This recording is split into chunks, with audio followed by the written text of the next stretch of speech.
Ya estamos grabando de vuelta. Y les comentaba, el hombro tiene 3 grados de libertad: flexión, extensión, abducción, aducción, rotación interna y externa. El codo propiamente dicho es una articulación en tipo bisagra que solamente tiene flexión y extensión. El antebrazo tiene pronación y supinación por las articulaciones radiocubital proximal y distal. Y la muñeca tiene 2 grados de libertad porque es una articulación tipo condyle, flexión, extensión, abducción y aducción. ¿Estamos hasta ahí? Ahora, en las manos me interesa que solamente veamos por tiempo las metacarpofalángicas y las interfalángicas.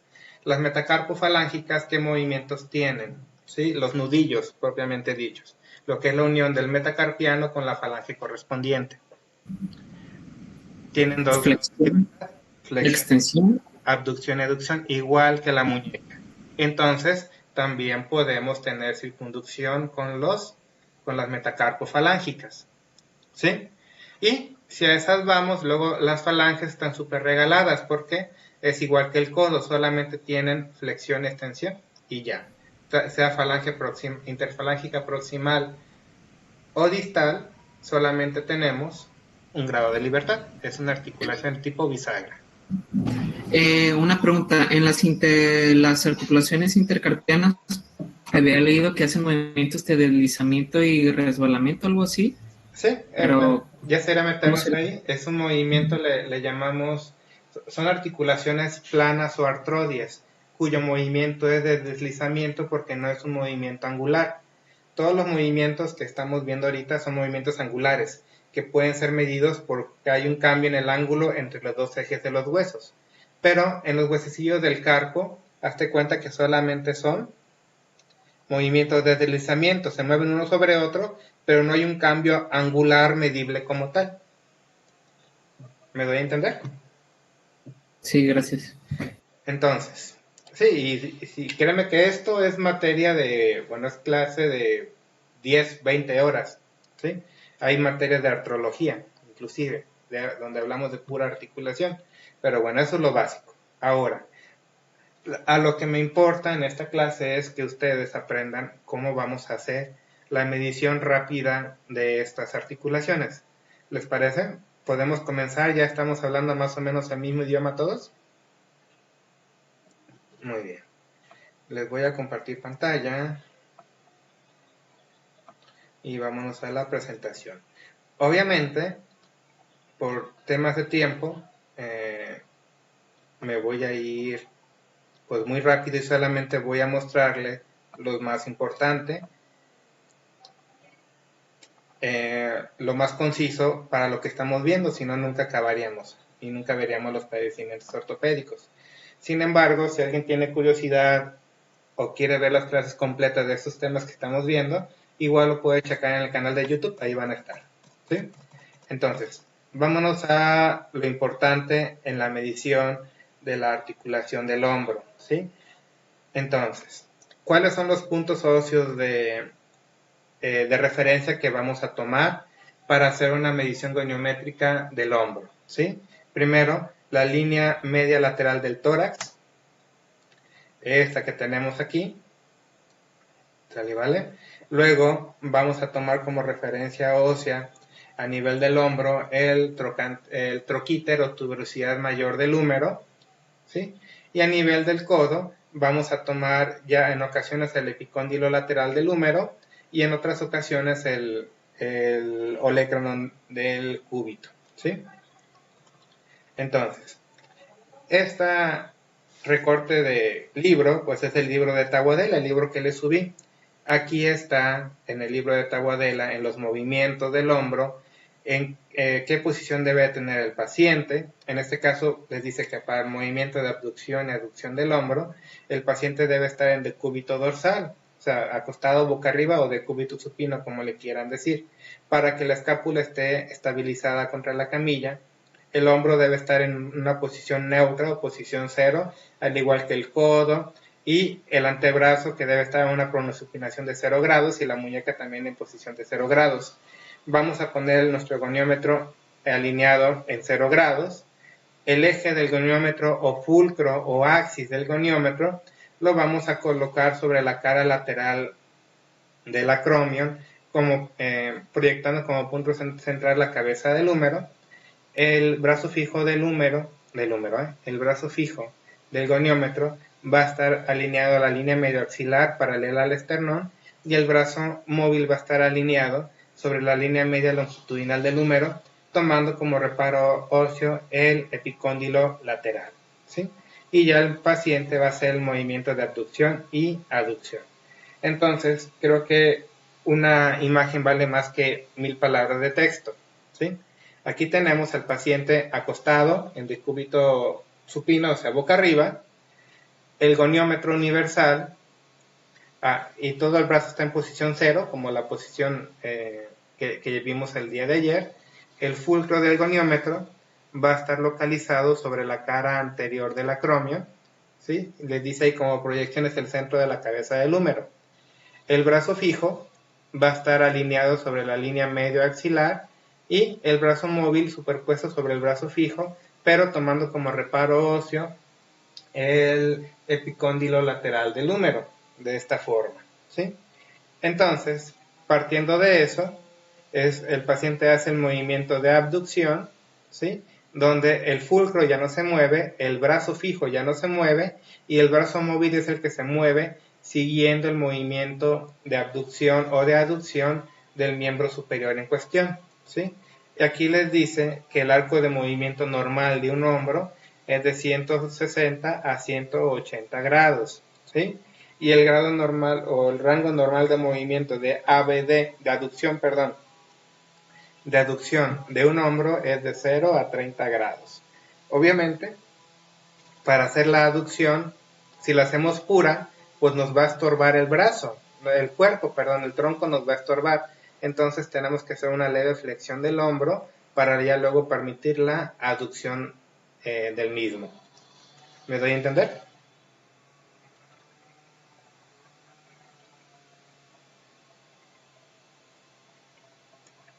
Sí. Mucho silencio. Ok. Entonces, miren.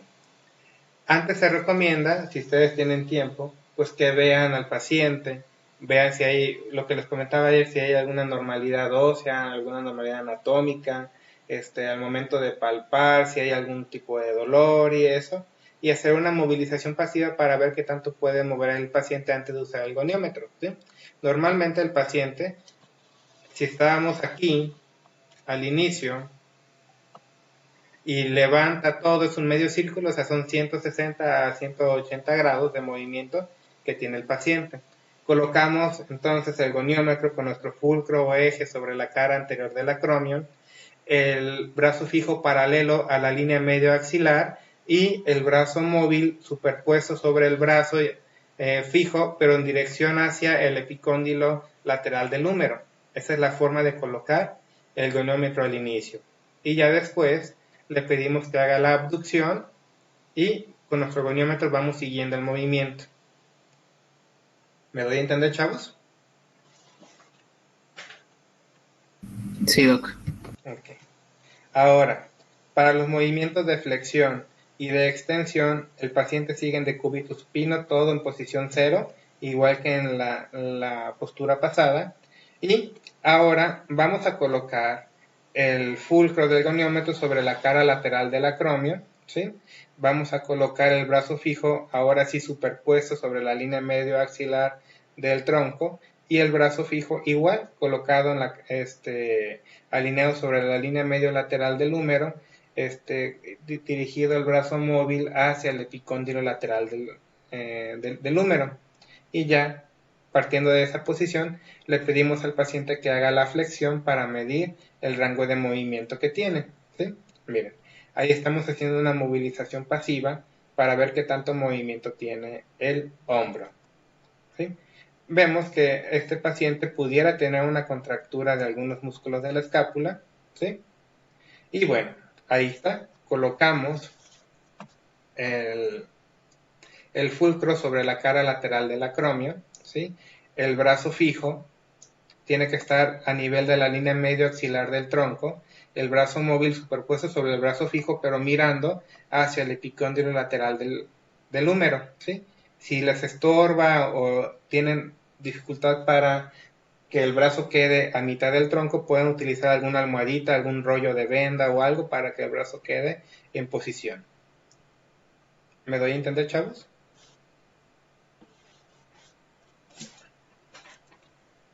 ¿Sí o no? Sí. Entonces, miren, ahí ya el paciente hace la flexión y hacemos la medición y el registro de esa medición, que también ese rango de movimiento de flexión va de 160 a 180 grados, al igual que el de abducción del hombro. ¿Estamos de acuerdo? Doctor, una pregunta. Dígame. Ahorita dijo que se podía observar una contractura muscular de la escápula, pero ¿en cuál imagen era? Es que no alcancé a ver y como que ya Como aquí. no entendí. Ah, ok. Ahí. Si el paciente no logra realizar el movimiento del hombro hasta acá, puede ser porque tenga alguna contractura de los músculos de la escápula. Ok. ¿Sí? Ok, chavos, hasta aquí. ¿Alguna duda o alguna duda? Ok, entonces el movimiento de flexión ya está. Ahora, el de extensión es la misma gata nada más revolcada. Ponemos al paciente boca abajo y es exactamente la misma colocación del goniómetro. Pero ahora el paciente boca abajo, la cabeza volteada hacia el lado que más le convenga, que esté más relajado, hacemos el movimiento de extensión y lo medimos con el goniómetro exactamente con la misma colocación que hicimos para la flexión, pero ahora el paciente boca abajo. ¿Estamos viendo, chavos?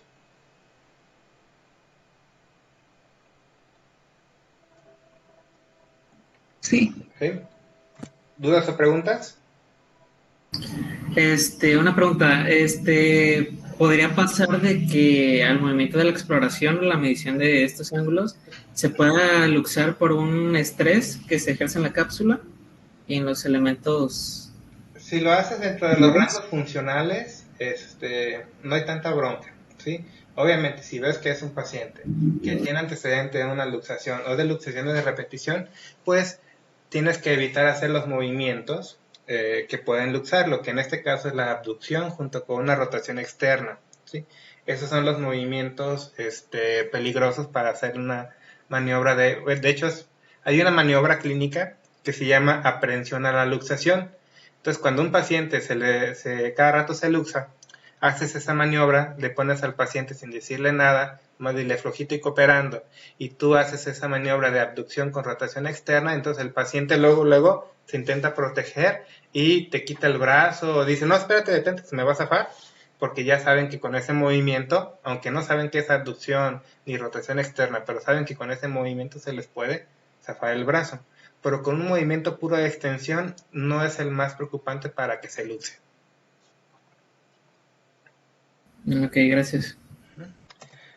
Ahora, los movimientos de rotación. Entonces, recuerden que para su examen y para estudiar tienen que aprenderse esto, ¿sí? Dónde se coloca el eje, dónde se coloca el brazo fijo, el brazo móvil, qué posición tiene el paciente, ¿sí? Entonces, aquí el paciente tiene que estar en decúbito supino, boca arriba, tiene que tener una almohada debajo del hombro y que el brazo sobresalga a nivel de la camilla, ¿sí? El codo tiene que estar flexionado 90 grados, ¿sí? Y la mano a mitad de camino de pronación y de supinación. Y obviamente el hombro también tiene que estar abducido 90 grados para poder lograr esa posición. Y es muy sencilla la colocación del goniómetro. Vamos a colocar el fulcro del goniómetro sobre el olecranon del cúbito, ¿sí? El brazo fijo va a estar alineado directamente hacia el techo, una línea perpendicular hacia el techo, y esa ya no se va a mover, ¿sí? Aquí tenemos el brazo fijo ese, aunque se mueva todo, esta ya no se mueve porque es nuestro punto de inicio de medición. Y el brazo móvil tiene que estar superpuesto sobre el antebrazo, tomando como reparo óseo el tercer metacarpiano, ¿sí?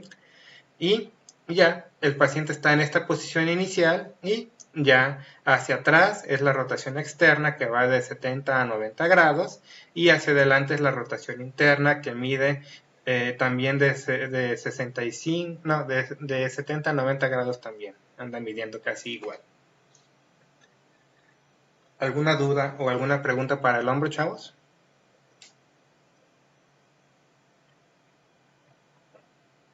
No. ¿No? Entonces, ¿qué es lo que pudiera yo preguntarles? ¿Sí? ¿Qué posición tiene que tener el paciente? ¿Dónde vamos a colocar cada parte del goniómetro? ¿Sí? En cada una de estas pruebas. ¿Sale, vale? Y puede que también pregunte cuáles son los grados normales de movilidad. Les puedo preguntar, ¿cuál es el grado normal de movilidad de flexión del hombro? ¿Sí?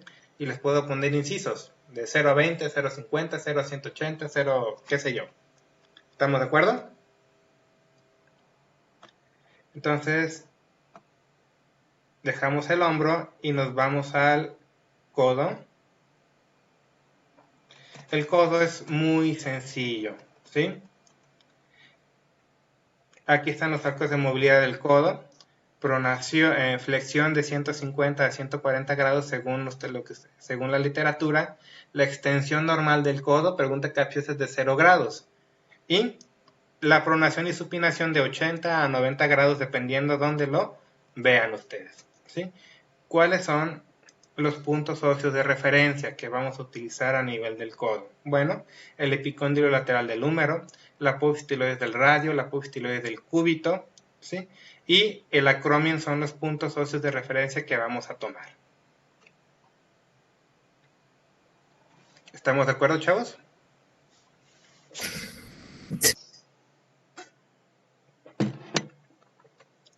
¿Sí o no?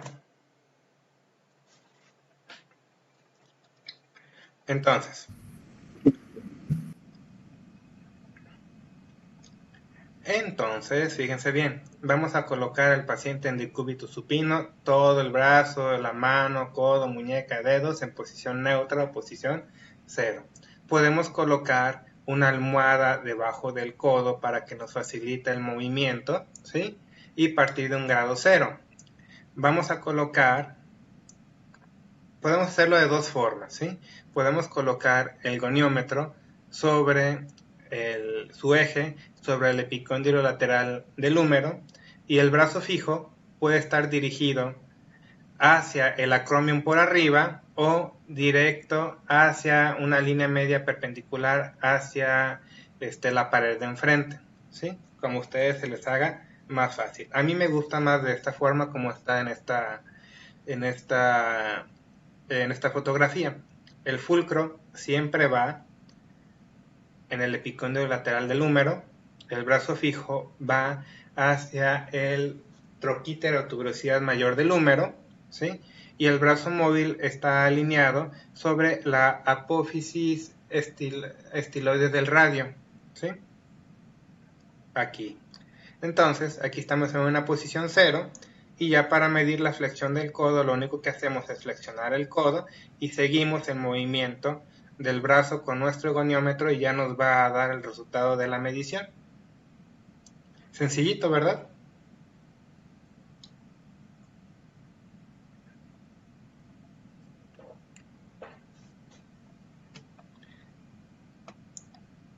¿Alguna duda, pregunta de momento? Perdón. ¿Dónde estaba? Acá. Ahora, para la extensión, recuerden que la extensión del codo es de 0 grados. ¿Por qué? Porque la extensión no es un movimiento natural del codo. Algunas personas, sobre todo mujeres, tienen cierto grado de hiperlaxitud o de laxitud ligamentaria y capsular, y eso les permite de manera activa hacer alguna ligera hiperextensión de codo, y está permitido. ¿Cuánto? No más de 10 grados, ¿sí? Si es más de 10 grados ya es un criterio para una hiperlaxitud, ¿sale, vale? Pero, ¿dónde pudiéramos encontrar una hiperextensión de codo de manera patológica? Pues bueno, en fracturas de olecranon o lesiones ligamentarias o capsulares muy severas, pudiéramos encontrar una hiperextensión, pero obviamente los movimientos ese movimiento no se va a medir porque es un movimiento patológico. ¿Estamos de acuerdo, chavos? Sí. Sí. Y bueno, pronosupinación, no se los voy a preguntar, ¿sí? Aunque es importante, no se los voy a preguntar para porque es mucha información por el día de hoy. Pero bueno, ponemos el goniómetro a un lado de la muñeca, paralelo para la pronación a la apófisis tiloides del radio. El brazo fijo va dirigido hacia el techo y el brazo móvil va paralelo sobre la cara dorsal del antebrazo en su tercio distal. Y ya nada más el paciente hace la mano para abajo y ya medimos cuánto hizo de pronación. Y para arriba, cuánto midió de supinación. ¿Sí? Como ahí lo vemos, para pronación y para supinación. Pero bueno, cultura general, no se los voy a preguntar, pronación y supinación. Ahora vámonos a la muñeca. En la muñeca, bueno, siempre les doy a mis alumnos una clase de anatomía a la previa a la medición goniométrica, pero con ustedes no tengo el tiempo y yo sé que ustedes me parece que han llevado una excelente clase de anatomía por lo que he visto hasta ahorita. Entonces, ¿cuáles son los puntos óseos de referencia a la hora de medir la muñeca? Vamos a tomar el epicóndilo lateral del húmero, el tubérculo del Lister del radio y el tercer metacarpiano. Es lo que nos va a ayudar para medir la desviación cubital y radial. Y para medir la flexión y extensión de la muñeca, vamos a tomar como puntos óseos de referencia el escafoides o a veces la apófisis tiloides del cúbito, el olecranon y el quinto metacarpiano. Ahorita vamos a ver.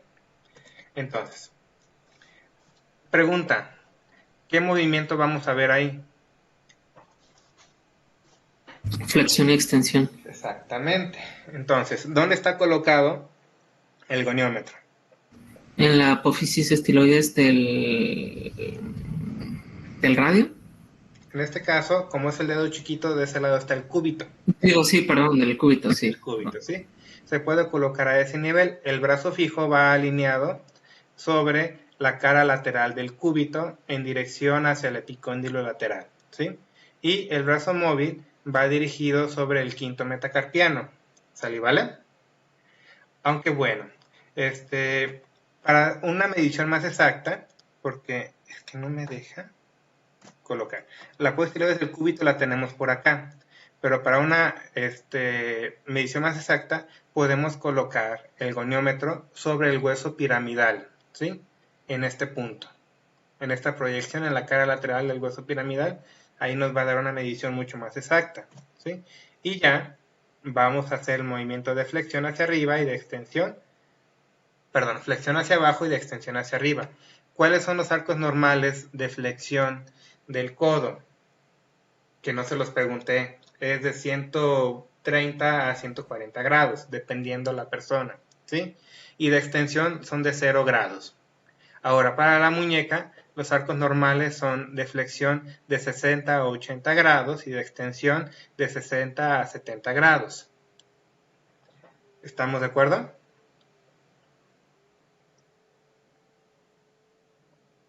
Sí. ¿Sí? Ahora, ahí está el movimiento de flexión y de extensión de la muñeca. Está súper sencillo, ¿verdad?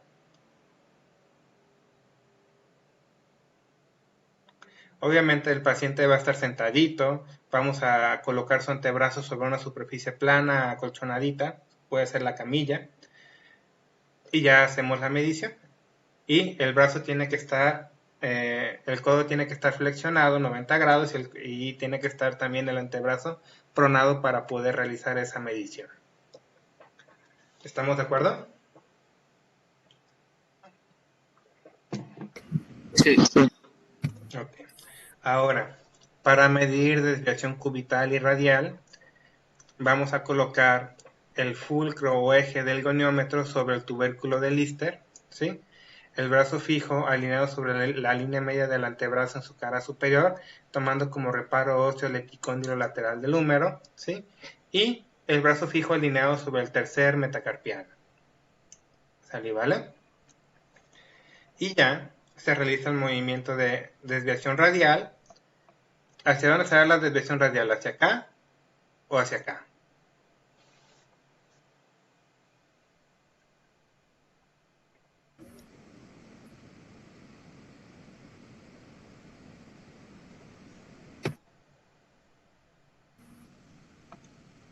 Chan, chan, chan, chan. Pues de lado, ay, pues ¿cómo le digo? Sí, no se ve, aprecia muy bien en las radiografías. Un segundito, déjame ver por qué no me deja poner. Que sigue saliendo la barra de tareas.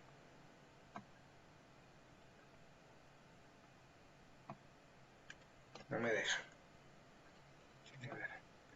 Ok, hacia este lado, siempre que tengamos el dedo gordo, hacia ese lado está el radio.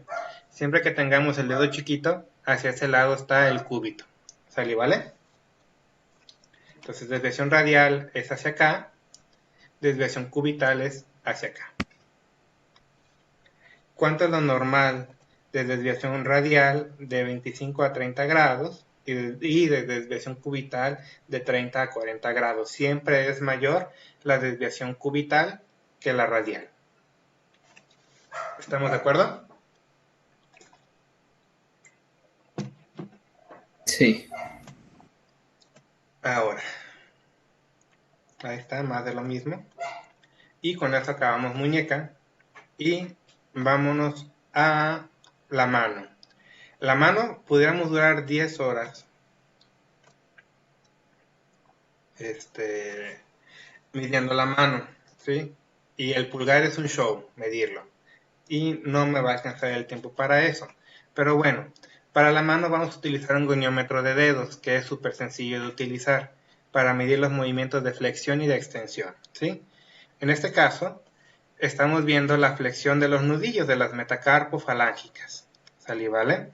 Entonces, vamos a colocar el brazo fijo sobre el metacarpiano, el fulcro del goniómetro, que aquí lo tenemos, sobre el nudillo, sobre la articulación metacarpofalángica, y el brazo móvil del goniómetro de dedos, que es el brazo chiquito, lo vamos a colocar en este caso sobre la falange próxima, y ya el paciente hace el movimiento de flexión y ya lo podemos medir.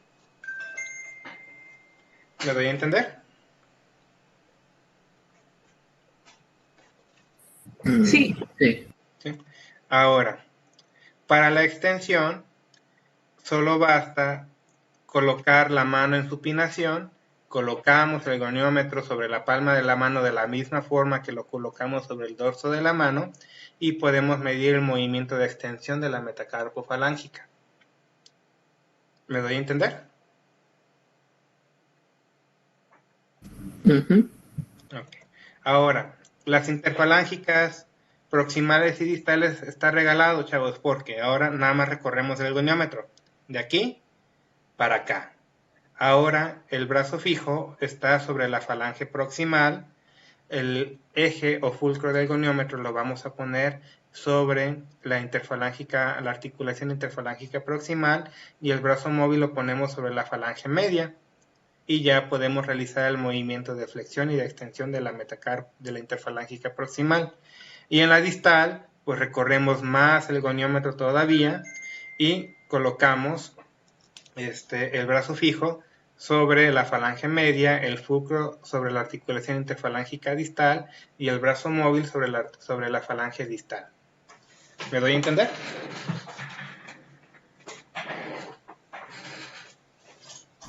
Yeah.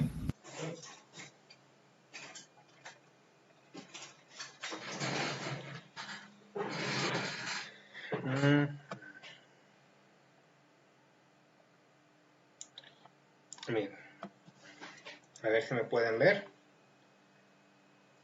Aquí tengo un goniómetro. Quito mi reloj.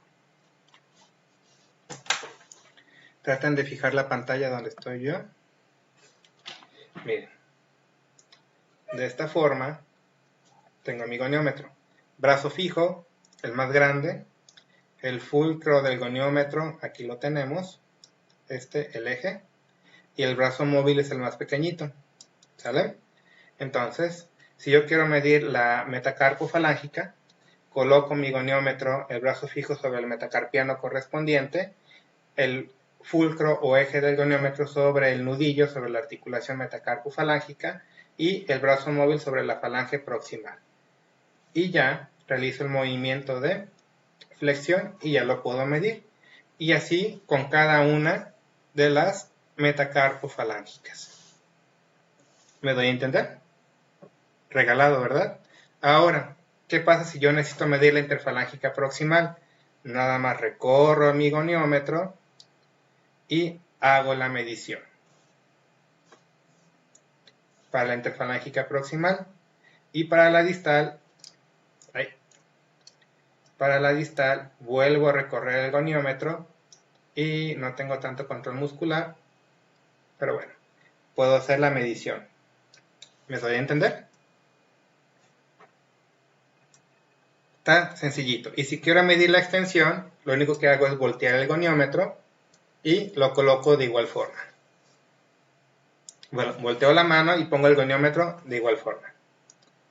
¿Me doy a entender? Puede volver a hacer la distal, es que no, como que no lo entendí. Nada más recorres el goniómetro. Y se supone que nada más tengo que doblar la pura puntita del dedo. Pero si lo hago solo, sin nada que me apoye, no puedo. ¿Sí? Y coloco el goniómetro de esta forma, el fulcro sobre la interfalángica distal, brazo fijo sobre falange media y brazo móvil sobre falange distal, y ya hago la medición. ¿Estamos?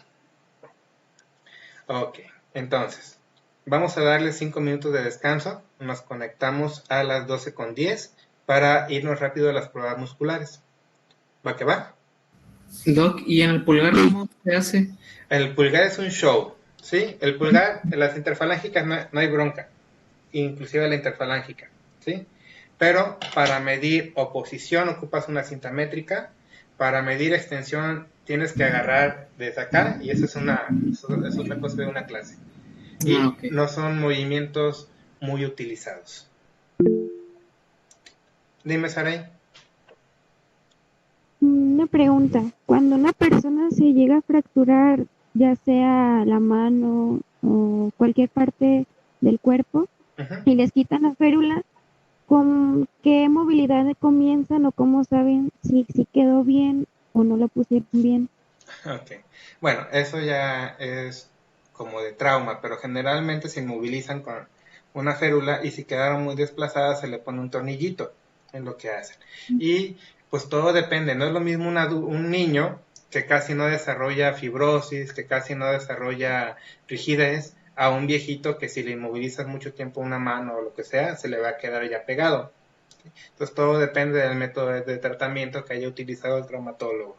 ¿Sale? Pero sí se puede usar el goniómetro El también. goniómetro sí, o sea, cuando está fracturado, lo importante es que reduzcan la fractura y la estabilicen, ¿sí? Y ya a la hora de rehabilitación, cuando llegan a mi consulta, yo valoro, ok, este paciente nada más debe tener 90 grados de flexión de la interfalángica, solamente tiene 45. Entonces, mis objetivos de rehabilitación son regresar a los 90 grados de flexión. Ok, gracias. De nada. Adrián.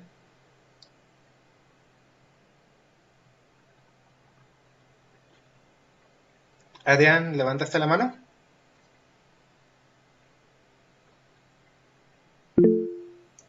Carla, Yo tengo una pregunta. dígame. Yo tampoco puedo, o sea, no tengo tanta fuerza en mi falange distal. ¿Está mal?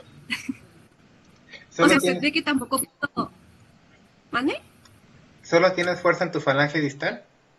No, o sea, no puedo mover nada más de que la falange distal, pues. Ah, bueno, habría que ver tus tendones, pero generalmente es como mi caso de control muscular. ¿Sí? Ah, ok. A ver, escribe tu duda, Adrián.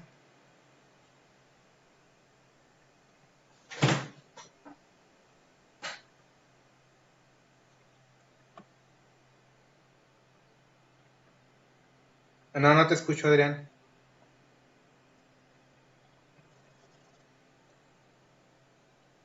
Bueno, yo no lo escuché. Pero creo que sí te puse asistencia. Ahorita checo. Bueno, son las 12:07. Nos vemos a las 12:12. Si no te escuchas, checa tu micrófono o salte y vuélvete a meter para ver si ya se acomoda esto. ¿Sale? Bueno, nos vemos 12:12.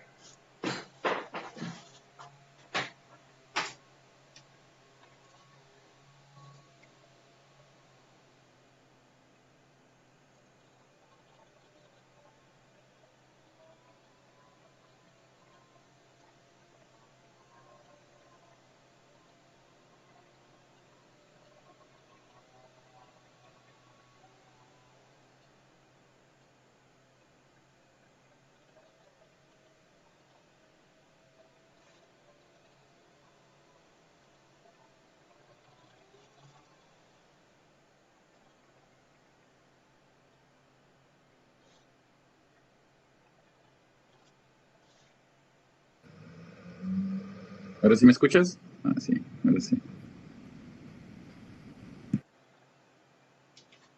Sí, ya te escuchas. Gracias, Morrita.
Muy bien, chavos.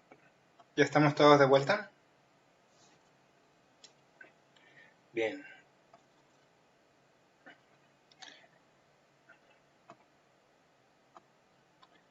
A ver. Vamos a compartir pantalla. Recuerden tener su cámara encendida. Lo estoy checando.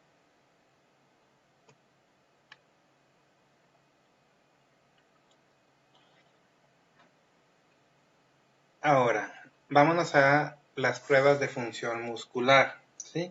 Van de la mano. ¿Por qué? Siempre que yo valoro un paciente, pues obligadamente, entre otras cosas, tengo que valorar arcos de movimiento y pruebas de función muscular. Porque pues van de la mano, ¿sí? Y si una está mal, la otra también. Entonces, vamos a comenzar por el hombro. Vamos a comenzar por las pruebas musculares para los músculos flexores de hombro. ¿Cuáles son los principales músculos flexores de hombro? Hablando de los músculos primarios. Deltoides anterior, o sea, deltoides en sus fibras anteriores, el músculo coracobraquial y parte del músculo supraespinoso. Ya de manera secundaria, pues entrarían el bíceps braquial, el pectoral mayor, entre otros. ¿Sale? Pero bueno, para valorar el grado de fuerza muscular de un hombro con fuerza mayor de 3, tenemos que poner al paciente sentado, puede ser sobre una camilla o una silla. Como vamos a hacer una prueba de ruptura, le pedimos al paciente que levante o que haga una flexión del hombro hasta los 90 grados. Estamos de acuerdo que si el paciente pudo hacer este movimiento él solo, pues ahí ya tenemos una fuerza por ende o por sí sola, una fuerza de 3. Como hizo un movimiento contra gravedad, entonces hay que ver si tiene una fuerza mayor de 3, o sea, en un grado 4 o en un grado 5. Recuerden que en la escala de Daniels el grado 4 es que tolera una resistencia moderada y en el grado 5 es que es una fuerza normal que tolera una resistencia fuerte. ¿Estamos de acuerdo, chavos?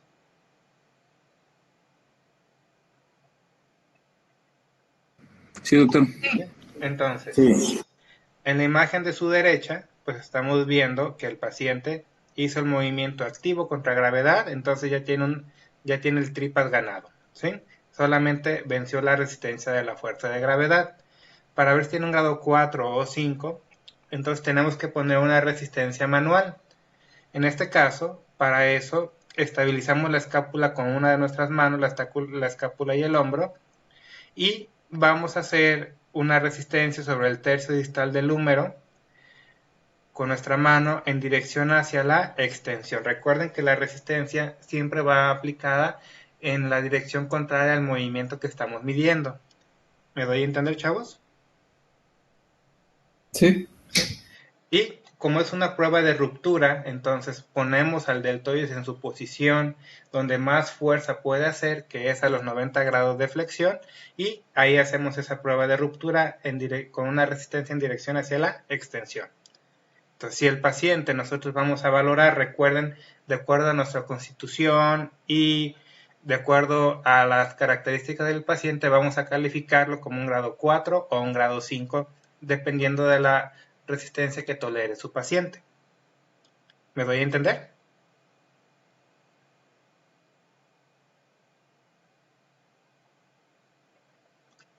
¿Sí o no?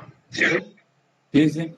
Ahora, en los grados, dependiendo si el paciente no puede mover o no puede hacer el movimiento contra gravedad, entonces no llega ni siquiera a 3. Entonces nos toca calificar si tiene una fuerza en grado 2, 1 y 0, lo cual es muy sencillo, ¿sí?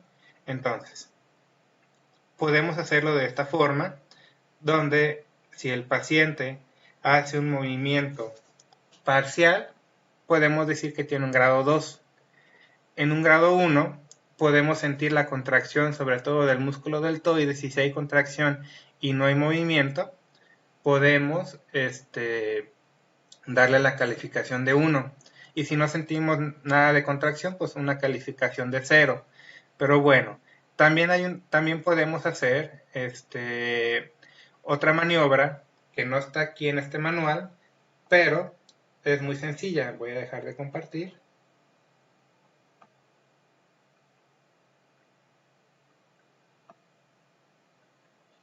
Tendría que recostar a mi paciente, en este caso, en un decúbito supino, ¿sí? Como estamos viendo, en un decúbito lateral. Pongo mi paciente de lado, acostadito. Yo sostengo la mano para que no caiga contra la gravedad y que el paciente haga el movimiento de flexión en un acostado de ladito. Si completa el movimiento de flexión acostado de ladito ya sin batallar contra la fuerza de gravedad, entonces es un grado 2. Y si no lo completa, es un grado 2 menos. ¿Me doy a entender? Ahora, vuelvo a compartir.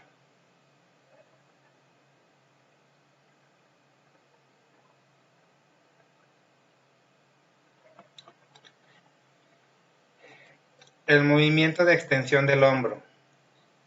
Los principales extensores del hombro son el músculo dorsal ancho, redondo mayor y el deltoides en sus fibras posteriores, ¿sí? Para esto, vamos a pedirle al paciente que estando en decúbito prono, o sea, boca abajo, le pedimos al paciente que haga un movimiento solito contra la gravedad en dirección hacia la extensión. Si lo logra hacer, pues ya tenemos un grado 3. Y si queremos ver si el paciente tiene una fuerza en un grado 4 o en un grado 5, pues vamos a poner una resistencia en el tercio distal del húmero, en su cara posterior, ahí por donde está el tendón del tríceps.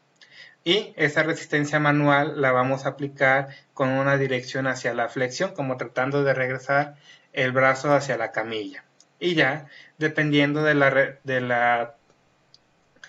la tolerancia o del esfuerzo que haga el paciente para poder conservar esa postura o le ganen al paciente, ya le van a dar una fuerza en un grado 4 o en un grado 5, ¿sí? Yo cuando veo que hay alguna lesión nerviosa puntual o algo, puedo ponerme a aislar músculos, ¿sí? Que son unas pruebas donde yo, en vez de evaluar todos los músculos en bola, pongo al paciente en ciertas posturas y posiciones para que el paciente solamente active el músculo que yo quiera, en este caso el dorsal ancho, ¿sí? Pero no me voy a poner a enseñarles eso a ustedes ahorita porque no pudiéramos, no tenemos el tiempo para eso, pero si algún día tenemos alguna práctica lo podemos ver. Ahora, el siguiente movimiento que sí me interesa que se aprendan para realizar la prueba de función muscular es para la abducción del hombro. ¿Cuáles son los músculos que abducen el hombro, que hacen ABD, que lo alejan de la línea media? ¿Sí? Son el deltoides en su porción media y el supraespinoso, ¿sí? Para eso vamos a sentar a nuestro paciente, ¿sí? Podemos estabilizar la escápula con una mano y le pedimos que haga un movimiento de abducción de 90 grados. Con ese simple movimiento, ya podemos decir que el paciente tiene una fuerza de 3 en la escala de Daniels, porque hizo el movimiento contra gravedad. Ahora, si queremos ver si tiene una fuerza en un grado 4 o en un grado 5, pues simplemente vamos a poner una resistencia en la cara superior del húmero, en su tercio distal, y esa resistencia la vamos a realizar hacia abajo, en dirección hacia la aducción. ¿Me doy a entender?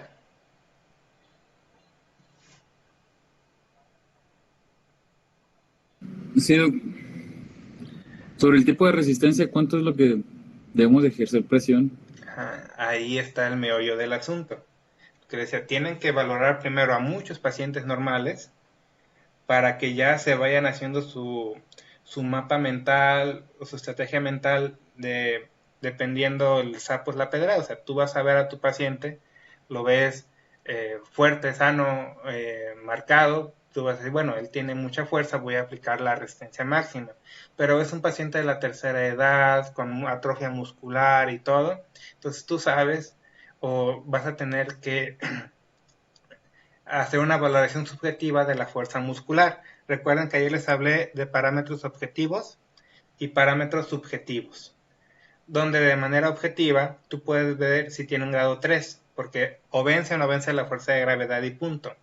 Pero en un grado 4, en un grado 5, depende completamente de la experiencia clínica del evaluador. ¿Me doy a entender? Entonces, a lo mejor para ti, un viejito que tú le pones una resistencia y lo vences, dices, bueno, lo vencí, pero no tiene un 5, pero sí tiene un 4, ¿sí? Y a lo mejor alguna compañera tuya, o bueno, que tenga menos fuerza, un compañero o compañera que tenga menos fuerza, le pones una resistencia y para él la fuerza que tiene el paciente es un grado 5. Entonces ahí depende mucho de la experiencia clínica del evaluador. Por eso son parámetros subjetivos. Pero bueno, por eso se tiene que recomienda que primero se revisen muchos pacientes de todas edades, sexos y condiciones para que ya te vayas haciendo tu mapa mental, tu ojo clínico, tu mano clínica, yo le digo, para que ya puedas aplicar puedas hacer una valoración más exacta y reproducible. ¿Me doy a entender?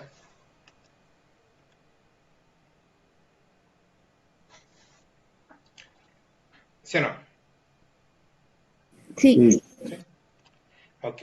En un grado 2, si el paciente en un caso dado que no puede hacer ni siquiera el movimiento contra gravedad, bueno, la manera más sencilla es decir, ok, si no hace el movimiento completo, pero lo hace de amplitud parcial, vamos a darle un grado 2 de fuerza muscular. Obviamente aquí en la imagen se ve cómo el examinador está palpando las fibras medias del deltoides para sentir que haya contracción muscular y también que haya movimiento. Entonces, si tenemos las dos, pues vamos a decir que fue un movimiento de amplitud parcial, vamos a darle el 2. Si el paciente solamente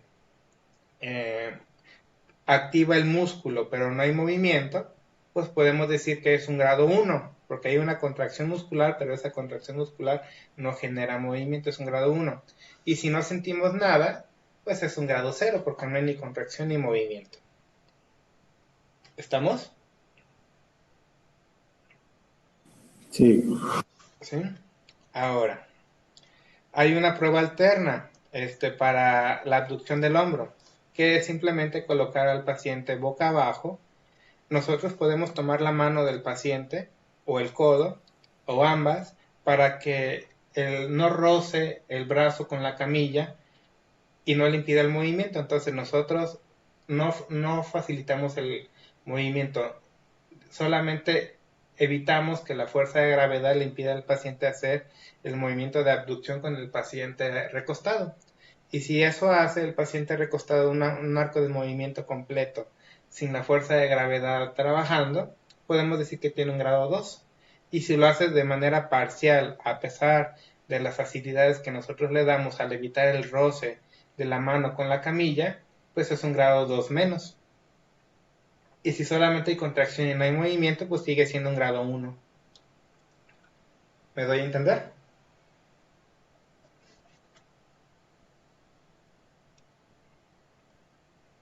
Sí. ¿Sí?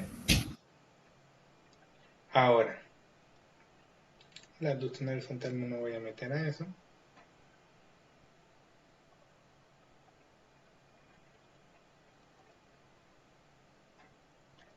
Ahora, hay algunas pruebas muy sencillas para la rotación externa del hombro, ¿sí? Y de hecho con esta maniobra podemos hacer la rotación tanto interna como externa. Fíjense bien. Ponemos al paciente en decúbito prono. Le pedimos que haga una abducción de 90 grados del hombro y ponemos un rollito de venda o un trapito o hasta un suéter debajo del brazo del paciente, ¿sí? Y le pedimos que cuelgue el brazo en dirección primero hacia el piso. Estando ahí, le pedimos que levante el brazo hacia la rotación externa, que lo ponga al mismo nivel que la camilla, como lo vemos en la imagen, ¿sí? Imagínense que la posición de inicio es con la mano dirigiéndose hacia el suelo, ¿sí? Y ya le pedimos, ok, pon tu mano que esté al mismo nivel que la camilla, ¿sale? ¿Vale?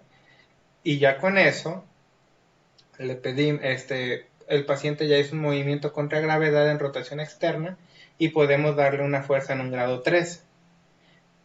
Entonces, para aplicar una resistencia y ver si tiene un grado 4 o 5, ¿qué creen que tenemos que hacer? ¿Dónde tendremos que poner la resistencia para ver la rotación externa del hombro? ¿Quién quiere participar?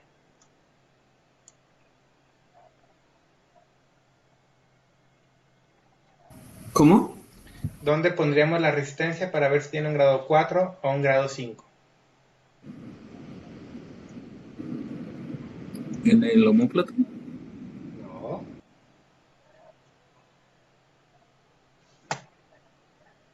Ah, en la muñeca, ¿no? ¿En el antebrazo? En el antebrazo, en el tercio distal del... En el tercio del...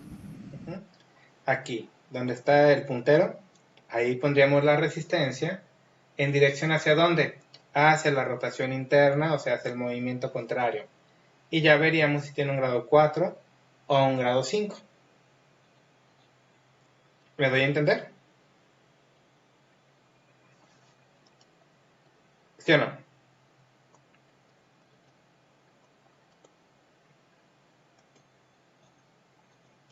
Sí. Perdón, se me movió. Ahí está.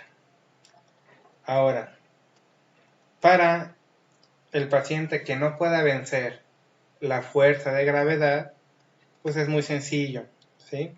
Ahora dejamos que el brazo cuelgue totalmente y ya le pedimos que haga el movimiento de rotación externa, ¿sí?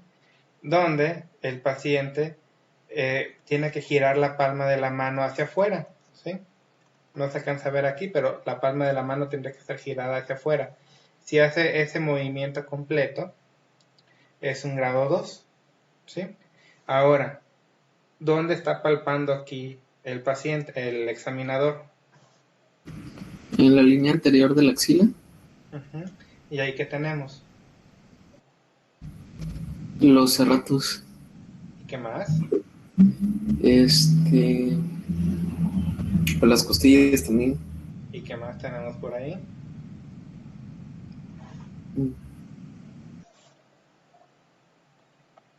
Pues el músculo infraespinoso y el redondo. Exactamente, ¿sí? Recuerden, cuando hay un grado 2 o 1, tenemos que palpar siempre el músculo para ver si hay contracción o que haya o no movimiento. ¿Sale, vale? Ahora, la rotación interna, que principalmente se encarga de ahí el músculo subescapular. Es bien sencillo, ¿sí? Primero, se le pide al paciente que haga el movimiento de rotación interna, que es el contrario a la rotación externa. Si hace este movimiento ya tiene un grado de fuerza 3. Ahora pondríamos nosotros, para ver si tiene un grado 4 o 5, una resistencia sobre la cara anterior de la muñeca, ¿sí? Aquí en dirección hacia la rotación externa, para ver si tiene un grado de fuerza 4 o un grado de fuerza 5. Ahora, si el paciente no toleró hacer el movimiento contra gravedad, ¿okay?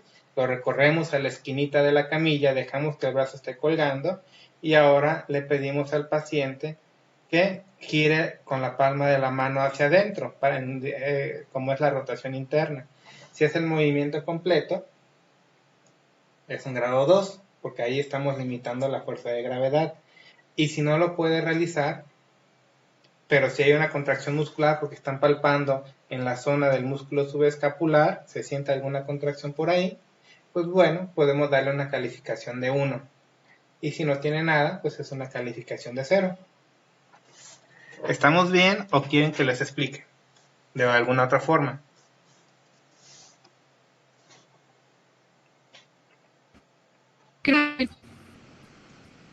¿Sí? Muy bien. Ahora, dejamos en paz el hombro y nos vamos al codo. Muy bien. A ver. ¿Qué movimiento estamos viendo ahí? Flexión. Flexión del codo. ¿Cuáles son los principales flexores del codo?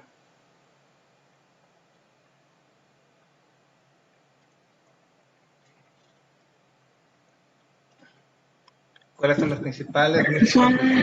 Sí, son braquial. Bíceps braquial. Ajá. Y braquial anterior. Braquial, sí. Te falta uno, nada más. Ay, el otro no me acuerdo. Bíceps. Ya lo dijeron, bíceps braquial, cabeza corta y larga. Braquial anterior y... ¿Coracobraquial? ¿Cuál? El coracobraquial. El coracobraquial es flexor del hombro. Braquiorraquial. Brachiorradial, ¿sí? O también se le conoce... Radial, sí. O también se le conoce como supinador largo, ¿sí? Miren, hay una mnemotecnia muy chida que a mí me gusta a la hora de evaluar los flexores del codo, ¿sí? Fíjense bien. Cuando tú quieres presumirle a la novia tu pote, ¿cómo le haces? Ay, bueno, se tendría que levantar aquí, no se ve, pero se tendría que levantar. Entonces, ¿cómo tengo la mano para hacer esta pose? La mano supinada te va a dar la flexión del codo y principalmente vas a activar el bíceps braquial. Ahora, ya se vienen los tiempos bonitos, donde vamos a hacer un deporte hermoso que se llama levantamiento de tarro, ¿sí? Entonces, cuando yo agarro mi tarro de cerveza, es agüita, no sé qué en este kilo, pero bueno, y me lo llevo a la boca, ¿cómo llevo mi mano? La llevo a mitad de pronación y de supinación. Aquí activo el músculo braquio radial, ¿sí? O supinador largo. Y como yo le digo, chupinador. A la hora de pistear, es el braquio radial. Ahora, cuando yo llevo la mano en pronación y hago la flexión del codo, el que activo es el braquial anterior. ¿Me doy a entender? Entonces, para presumir, mano supinada, flexión de codo, bíceps braquial. Para pistear, mano a mitad de pronación y supinación, braquio radial. Para la mano en pronación y hago flexión del codo, es braquial anterior. ¿Estamos? Sí. Okay. Volvemos a compartir. Entonces, aquí, ¿qué músculos estarán activando de manera predominante?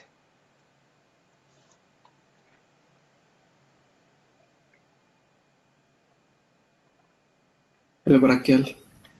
Bíceps braquial, porque la mano está supinada, ¿verdad? Entonces, está súper sencillo, porque ahí ya está haciendo una fuerza en 3, porque ya hizo el movimiento contra gravedad. ¿Estamos de acuerdo? El paciente está sentadito, nosotros tenemos el codo para que no haya sustituciones, y si lo hace contra gravedad del movimiento ya tenemos un grado de fuerza 3. ¿Estamos de acuerdo? Ahora, ¿dónde pondríamos la resistencia para ver si tiene un grado de fuerza 4 o 5? En el tercio distal del antebrazo. Exactamente. ¿En dirección hacia dónde? Hacia abajo, Contraria. hacia la extensión. Muy bien, hacia el lado contrario, ¿verdad? Y ya dependiendo de la resistencia que tolera el paciente, le vamos a dar un grado de fuerza 4 o un grado de fuerza 5. ¿Va que va? Va. Ahora, si el paciente no puede hacer el movimiento completo contra gravedad, yo les recomiendo que lo recuesten, simplemente le pidan que hagan movimiento, y aunque si lo hace de manera parcial el movimiento y hay una contracción muscular, no hay pierde, es un grado 2 de fuerza muscular, ¿sí? Y si no hay movimiento, pero sienten la contracción del bíceps braquial por ahí, es un grado 1. Y si no hay ni movimiento ni contracción, es un grado 0. ¿Estamos? ¿Sí o no? Sí. ¿Sí? Ahora, para extensión del codo, sencillita, ¿sí? Comenzamos a partir de una flexión del codo de 90 grados con el paciente recostado boca abajo, el brazo abducido 90 grados, el codo flexionado 90 grados, y le pedimos la mano en posición neutra y le pedimos al paciente que haga la extensión. Si lo hace contra gravedad, ya tiene un 3. Y si tolera una resistencia que la vamos a poner en el tercio distal del antebrazo, ya veremos si tiene un grado 4 o un grado 5. ¿Está difícil? No, ¿verdad? Es lógico. ¿Sí o no? Ahora, si queremos ver si el paciente tiene un grado de fuerza 2, 1 o 0, ¿ok? Podemos poner al paciente sentadito. Nosotros sostenemos su mano, su antebrazo, con una mano y con la otra mano sostenemos la muñeca. Y le decimos, ok, no te voy a ayudar, yo solamente voy a sostener tu mano para compensar la fuerza de gravedad. Tú haz la extensión del codo, tú estira tu brazo. Si lo hace de manera completa, ya tenemos un grado 2. Si lo hace de manera parcial, es un grado 2 menos. Y si solamente hay una contracción muscular, es un grado 1. Y si no hay nada, pues es un grado 0. ¿Me doy a entender, chavos? Sí. Ahora, voy a brincar pronación y supinación. Prometo no preguntárselos en el examen. Y vámonos a la muñeca, ¿sí? Quiero que veamos sobre todo flexión y extensión de la muñeca, ¿sí? ¿Cuáles son los principales flexores de la muñeca? Son los músculos palmar mayor y cubital anterior, ¿sí? Al cubital anterior también lo pueden encontrar con el nombre de flexor cubital del carpo, ¿sale? Entonces, vámonos a la imagen que es más fácil. Nosotros podemos tener al paciente sentadito o puede estar recostado, ¿sí? Pero se prefiere más sentado. La mano debe estar supinada, ¿sí? Y le pedimos al paciente que haga la flexión de la muñeca, ¿sí? Y nosotros vamos a poner una resistencia a nivel del centro de la muñeca, ¿sí? Del centro de la muñeca en dirección hacia la extensión. Y ya vemos si tienen fuerza contra gravedad o si tolera una resistencia moderada o una resistencia fuerte, ¿sí? Miren, ahí está. Para un grado 3, simplemente que flexione la muñeca en esa imagen. Y si lo hace contra gravedad, ya tiene su paciente con un grado 3. Y ya, si tiene un grado 4 o 5, ponemos una resistencia a nivel del centro de la muñeca, de la mano, en este caso, perdón, en dirección hacia la extensión para ver si tiene una fuerza en grado 4 o en un grado 5. Y si el paciente ni siquiera puede hacer la fuerza en un grado 3, bueno, ponemos la mano a mitad de pronación y supinación, sostenemos la muñeca para que la mano no roce contra la camilla y le decimos, ok, así con tu mano en esta posición, dóblala para ver si tienes un grado 2, 1 o 0.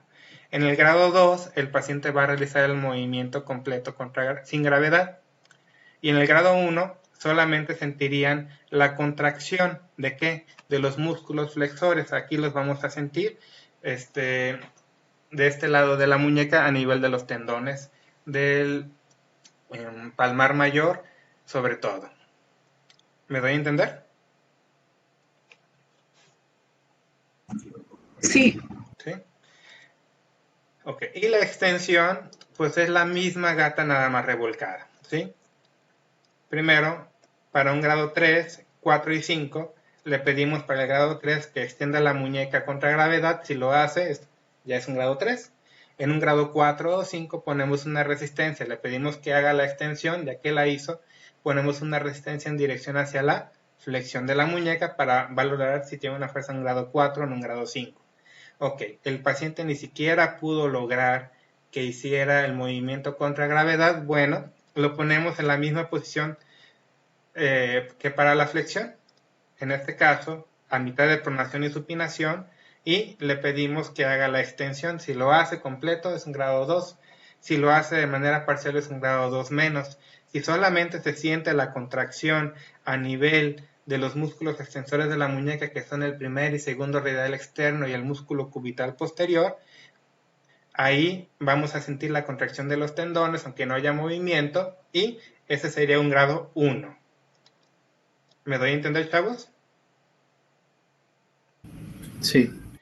Y ya para terminar, no me voy a meter con el pulgar porque el pulgar es demasiado complicado para los 15 minutos que nos quedan, y nos vamos a la extensión de las metacarpofalángicas, ¿sí? Y de las interfalángicas de una vez, ¿por qué? Porque recuerden que el tendón extensor común de los dedos, del músculo extensor común de los dedos, es un solo tendón, y para la flexión son dos músculos diferentes, bueno, varios músculos diferentes, ¿sí? Entonces, para la extensión está bien sencillo. Le piden al paciente que ustedes les tienen la mano con la mano a nivel de la muñeca con una de sus manos, y le piden que le eche la viga, se la raye a la camilla, haciendo ese movimiento, ¿sí?, de extensión de las metacarpofalángicas con flexión de las interfalángicas proximales y distales, y si lo hace contra gravedad, ya tiene un 3. Si lo hace contra una resistencia que, como es un músculo pequeñito, la vamos a aplicar con nuestro dedo índice en dirección hacia la flexión a nivel de las falanges proximales, ya vamos a calificar si tiene un grado 4 o un grado 5. ¿Sale, vale? Y mande usted. ¿Qué huesos dio hoy nomás ¿Los músculos son los interóseos o los lumbricales? Los interóseos y lumbricales son músculos intrínsecos de la mano, ¿sí? Y ayudan a la abducción, aducción y a la flexión de los dedos. No ayudan a la extensión. Para la extensión son músculos que dependen del nervio radial, ¿sí? Y esos son músculos extrínsecos de la mano que vienen desde el antebrazo. ¿Me doy a entender? Sí. Ahora, y para la flexión, me la brinqué. Pero la flexión de los dedos está muy sencillita, se las voy a mostrar yo.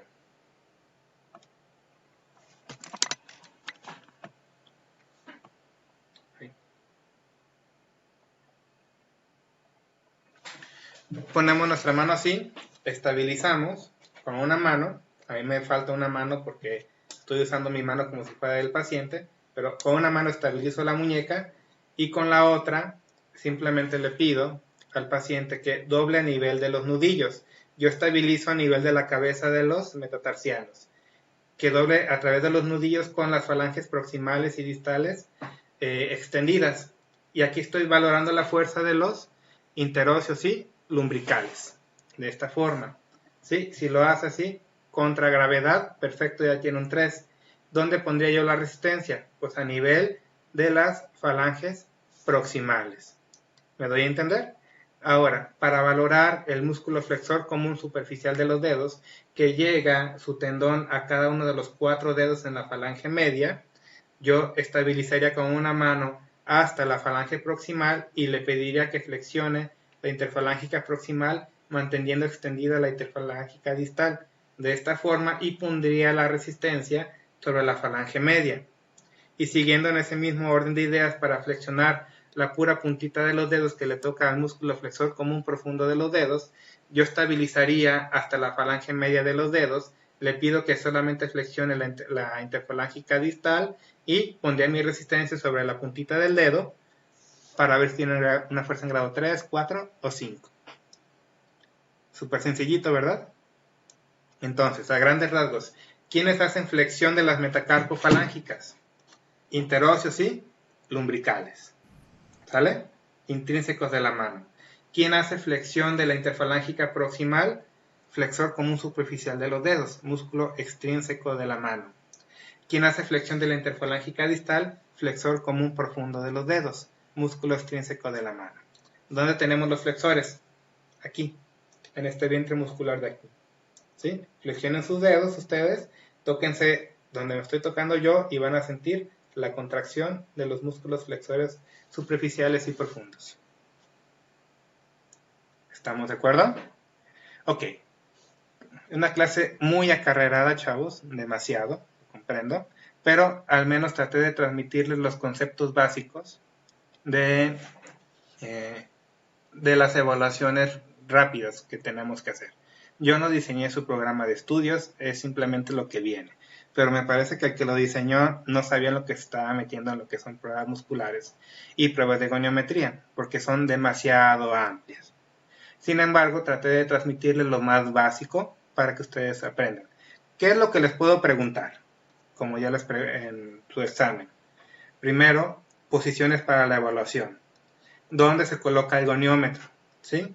Y en la cuestión de muscular, también posiciones y cuáles son los músculos que hacen cada uno de los movimientos. Y cómo se califica un grado 3, un grado 4 o un grado 5, para no complicarles más el asunto. ¿Estamos? Bueno, ¿dudas o preguntas? Nos quedan 10 minutos.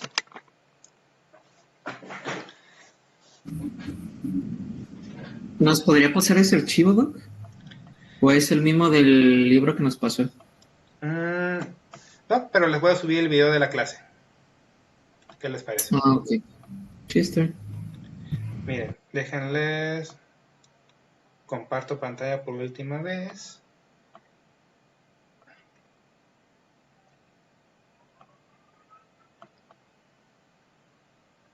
Miren, ya está aquí la clase de trauma del día 1 de septiembre de 2021. ¿Sí? Aquí está en mi canal que se llama Paulo Sergio León Solorio. Tengo 25 suscriptores, ya voy a ser youtuber. Y bueno, ahí está toda la clase completita para que la puedan repasar si así lo requieren. Y estoy grabando esta clase para también subírselas después, para que lo puedan checar después. ¿Sabes? Gracias, doctor. Bueno, aquí la dejamos por hoy. Nos vemos la próxima semana y no olviden echarle ganas a sus actividades. Bye bye. Doctor, yo nada más un minuto. Gracias. Sobre la asistencia. Gracias. Ah, sí te puse, no te preocupes. Perdón. Gracias, doctor. Doc, Mande. si en un caso nos gustaría a nosotros practicar con usted, ¿nos dejaría? ¿Nos daría chance? Con todo gusto, pero ahorita no te puedo llevar porque ahorita soy médico COVID. Entonces yo estoy atendiendo pacientes COVID en la clínica 1. Pero ya hay unos pacientes que demandaron que por qué no estamos dando rehabilitación. Y ya están viendo a ver a dónde nos mandan. No va a ser ya en la clínica 1, están viendo si me mandan a la 24 o a la UMA. Pero cuando sepa algo, yo no me molestaría tener a alguien por ahí. ¿Vale? Ok, perfecto. Sí, muchas gracias. Bueno, cuídense mucho. Nos vemos. Gracias. Gracias.